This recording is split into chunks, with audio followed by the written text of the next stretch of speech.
As part of our ongoing efforts to address issues related to clergy sexual misconduct, and to make our parishes, schools, religious education, and youth programs the safest possible places for the children of our community, we're releasing information today related to priests who have been credibly accused of sexual abuse of minors in the diocese from 1950 until the present, 2013.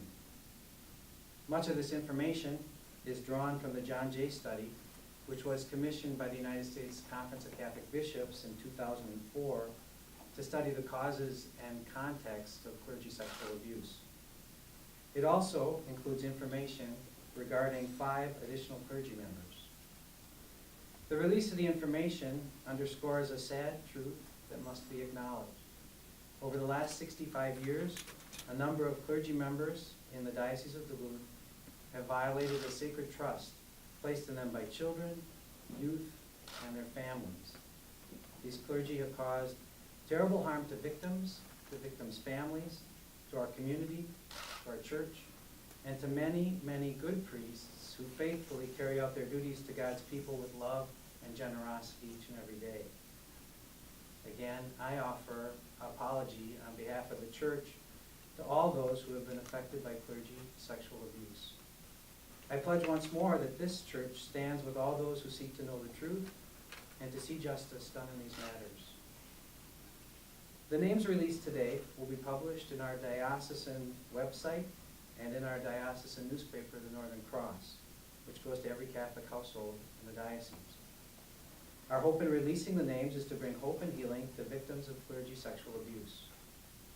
Jesus, our Savior, brings hope where there is hurt. Since 1992, the Diocese of Duluth has had in place a sexual misconduct policy that has been conscientiously enforced. The United States bishops issued their charter for the protection of children and young people in June of 2002. The Diocese of Duluth is committed to upholding these principles, to assisting in the healing of any victim of sexual misconduct by a member of the clergy, and to preventing this terrible crime from happening in the future. If anyone hearing my words today has suffered such abuse, I ask you to report it to civil authorities and to us. We are located at 2830 East 4th Street, and our phone number is 218-724-9111.